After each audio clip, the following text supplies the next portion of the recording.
Hello students, welcome to our channel. आज के इस वीडियो में मैं आप लोग को पढ़ाने वाला हूँ क्लास 11th ओसीएम से चैप्टर नंबर 7 और आज का अपना टॉपिक है meaning and characteristics of government department. Basically ये वाला टॉपिक आप लोग को एग्जाम में देखने को मिलेगा 2 मार्क्स के अंदर। इसका मीनिंग और इसकी एग्जाम्पल्स आपको देने होंगे, ठीक है। तो वैसे देखने जाए तो ये 2 मार्क्स के लिए काफी इंपॉर्टेंट है, तो वीडियो को एंड तक जरूर देखना जिससे आपको पूरा टॉपिक बहुत अच्छे से समझ में आ जाए। आगे बढ़ने से पहले मैं आपको बता दूं कि अगर आप लोग 11th कॉमर्स में और अपने 11th की प्रिपरेशन बहुत बढ़िया तरीके से करना चाहते हो ना, तो आप लोग हमारी न्यू बैच में भी ज्वाइन हो सकते हो। और ज्वाइन कैसे होना है, तो आपको हमारी ऐप डाउनलोड करनी होगी प्ले स्टोर से, जिसकी लिंक डिस्क्रिप्शन बॉक्स में देके रखी हुई है। और आगे भी आप लोग ऐसे ही वीडियोस चाहते हो तो आप लोग हमारी चैनल को जरूर सब्सक्राइब करिए, जिसकी वजह से हमको मोटिवेशन मिले आप लोग के लिए अलग अलग वीडियोस बनाने का। तो अपने दोस्तों तक भी ये वीडियो को शेयर कीजिए और उनको भी बोलिए कि वो हमारी चैनल को सब्सक्राइब करें। तो चलिए शुरुआत करते हैं आज के हमारे इस टॉपिक की meaning and characteristics of government department. तो सबसे पहले मैं आप लोग को बता दूं कि जो पब्लिक सेक्टर होता है ना, वो 3 तरह के होते हैं पब्लिक सेक्टर। इसको हम लोग नेचर या टाइप भी कह सकते हैं। पहला होता है गवर्नमेंट डिपार्टमेंट, दूसरा होता है पब्लिक कॉर्पोरेशन और तीसरा होता है गवर्नमेंट कंपनीज, ठीक है। तो पहला गवर्नमेंट डिपार्टमेंट आज के इस लेक्चर में अपने पढ़ने वाले हैं। तो देखते हैं क्या होता है गवर्नमेंट डिपार्टमेंट। तो देखो, गवर्नमेंट जो है ना, वो अलग अलग तरह के फंक्शंस परफॉर्म करती है अपने अलग अलग डिपार्टमेंट्स के थ्रू। और कोई भी ऐसा पब्लिक सेक्टर जो गवर्नमेंट मैनेज करती है उसको अपने गवर्नमेंट डिपार्टमेंट कह सकते हैं। और कोई भी ऐसा पब्लिक सेक्टर जो मैनेज की जाता है गवर्नमेंट के द्वारा, गवर्नमेंट अथॉरिटी के द्वारा, तो उसमें सारे वर्कर्स को ना ट्रीट किया जाता है एज अ गवर्नमेंट एम्प्लॉइज, ठीक है। वो गवर्नमेंट एम्प्लॉइज माने जाते हैं। और गवर्नमेंट डिपार्टमेंट जो है ना, वो या तो मैनेज किया जाता है सेंट्रल या तो स्टेट गवर्नमेंट के द्वारा, या तो फिर and hence the rules and regulations of central और state government are to be applicable. और ये जो गवर्नमेंट डिपार्टमेंट्स होते हैं ना, उनको गवर्नमेंट के सारे रूल्स रेगुलेशंस फॉलो करने पड़ते हैं।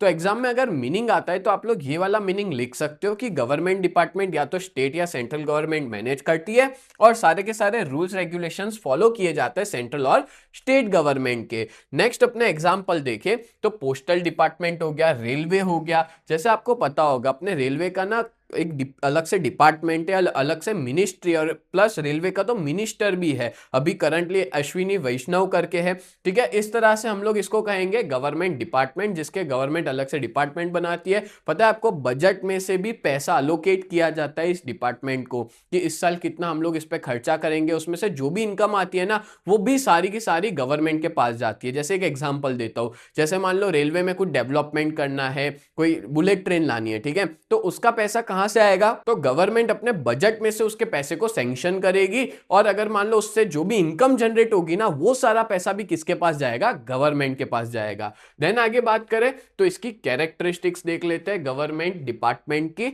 तो पहला है फाइनेंशियल अलोकेशन। तो देखो, गवर्नमेंट डिपार्टमेंट होता है ना, उसको फाइनेंशियल अलोकेशन गवर्नमेंट के बजट से होता है। ये चीज बहुत इंपॉर्टेंट है, याद रखना। और इनकी जितनी भी इनकम होती है वो सारी की सारी कहां चली जाती है, गवर्नमेंट की ट्रेजरी में। यानी कि गवर्नमेंट की जो भी इनकम होती है उसके अंदर गवर्नमेंट का जो हम कहेंगे खजाना है, उसमें सारा के सारा पैसा चला जाता है, ठीक है। मतलब गवर्नमेंट की जो इनकम है उसके अंदर चला जाता है। देन है maintenance of accounts. Maintenance of account of government department, कौन इस सारे अकाउंट्स को मेंटेन करता है, तो वो मेंटेन किया जाता है एक अलग डिपार्टमेंट के द्वारा। और उसको ऑडिट भी किया जाता है सीएजी के द्वारा। सीएजी मतलब होता है कंट्रोलर एंड ऑडिट जनरल। ये चीज आपको याद रखनी है, 1 मार्क में भी आ सकती है एज वेल एज एमसीक्यूज में भी आ सकती है कि जो भी गवर्नमेंट डिपार्टमेंट होते हैं उसके ऑडिट का करने का काम। ऑडिट मतलब होता है बुक्स ऑफ अकाउंट्स को चेक करना कि कोई तरह की गड़बड़ तो नहीं की है, कोई तरह का फ्रॉड या एरर तो नहीं हुआ है,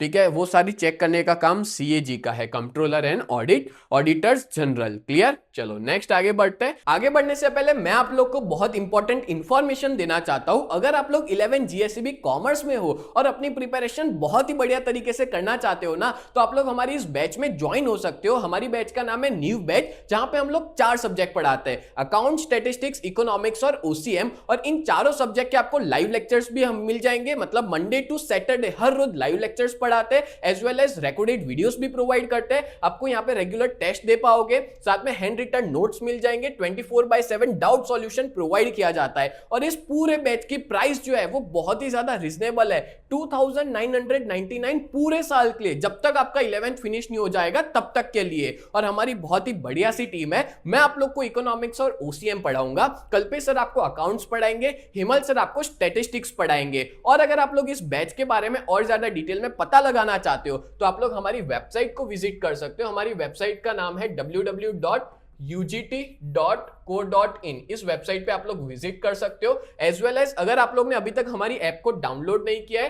तो प्ले स्टोर पे जाकर के UGT नाम से आप सर्च कर सकते हो, प्ले स्टोर पे अवेलेबल है, जाके डाउनलोड कर लीजिए। और अगर आप लोग आईफोन यूजर हो तो ऐप स्टोर के ऊपर माई इंस्टीट्यूट के नाम से अवेलेबल है, आप वहां पे जाकर के भी डाउनलोड कर सकते हैं। और उसका ORG कोड है VUGKX, उसका ORG कोड है, ठीक है। और अगर आप लोग हमारा कांटेक्ट करना चाहते हो, अपने पेरेंट्स की बात करवाना चाहते हो तो हमारा कांटेक्ट नंबर है 7202012221, ये हमारे ऑफिस का कांटेक्ट नंबर है, इस पे आप लोग कांटेक्ट कर सकते हो। सच बता रहा हूं, इस बैच में अगर आप ज्वाइन हो जाते हो ना तो आपका बहुत ही बढ़िया रिजल्ट आएगा। अभी तक बहुत सारे ऐसे बच्चे हैं जो इस बैच में जुड़ चुके हैं और बहुत से ऐसे भी बच्चे हैं जो ऑफलाइन में भी ट्यूशन जाते हैं और अपने बैकअप के लिए वो लोग हमारी इस बैच में जुड़े हुए हैं और जिनका रिजल्ट भी बहुत अच्छा खासा आ रहा है। तो जल्द से जल्द आप लोग हमारी इस बैच में जुड़ जाइए जिसमें आपका ही फायदा है। चलो आगे बढ़ते हैं नेक्स्ट टॉपिक पे। Number 3, appointment of employees. तो पता है आपको, गवर्नमेंट डिपार्टमेंट के अंदर जो एम्प्लॉयज होता है ना, उनको गवर्नमेंट एम्प्लॉयज कंसीडर किया जाता है और उनका जो अपॉइंटमेंट है या उनकी सर्विस कंडीशन है वो गवर्नमेंट एम्प्लॉय की तरह ही होती है। मतलब कोई और गवर्नमेंट एम्प्लॉय, मतलब कोई डिपार्टमेंट कोई भी हो, ठीक है, उसको गवर्नमेंट एम्प्लॉय की तरह ही ट्रीट किया जाता है। नंबर 4 है गवर्नमेंट मैनेजमेंट एंड कंट्रोल, यानी कि ये पूरे डिपार्टमेंट पे गवर्नमेंट का कंट्रोल होता है एंड उनका कंट्रोल डायरेक्टली एक मिनिस्टर उसका अपॉइंट किया होता है और वो सारी चीज अपडेट लेता है उस डिपार्टमेंट के रिलेटेड। जैसे मैंने आपको थोड़ी देर पहले एग्जांपल दिया कि अपनी कंट्री में जो रेलवे डिपार्टमेंट है उसका एक मिनिस्ट्री है और उस मिनिस्ट्री का एक मिनिस्टर भी है। जैसे करंटली बात करें तो अश्विनी वैष्णव करके है जो रेलवे मिनिस्टर है, ठीक है, और वो सारी चीजें देखते हैं and through civil service officers, और ये सारी चीजें मिनिस्ट्री या तो सिविल सर्विस ऑफिसर्स होते हैं, वो सारी चीजें देखते हैं। और लास्ट कैरेक्टरिस्टिक्स है रिस्पॉन्सिबिलिटी। यहाँ पे इस डिपार्टमेंट की जो भी रिस्पॉन्सिबिलिटीज होती है वो सारी की सारी डायरेक्टली अकाउंटेबल होती है पार्लियामेंट और लेजिस्लेटिव असेंबली को, ठीक है। मतलब जो भी काम होता है ना वो सारा प्रेजेंट करना पड़ता है पार्लियामेंट को या लेजिस्लेटिव असेंबली को। बोलो क्लियर हो गया? तो आज के इस वीडियो में मैंने आपको प्रॉपर तरीके से डिटेल में एक्सप्लेन किया कि गवर्नमेंट डिपार्टमेंट होता क्या है और उसकी हमने कैरेक्टरिस्टिक्स देखी। तो उम्मीद करता हूँ ये पूरा वीडियो आपको बहुत अच्छे से समझ में आया होगा। तो ऐसे ही वीडियोस देखने के लिए आप लोग हमारे चैनल को सब्सक्राइब करें और हमें सपोर्ट करें, हमारा वीडियो हर एक दोस्त तक पहुंचाए जिससे हमें मोटिवेशन मिले आपके लिए और भी ऐसे वीडियोस बनाने का। तो मिलते हैं नेक्स्ट वीडियो में, तब तक के लिए bye and thank you so much.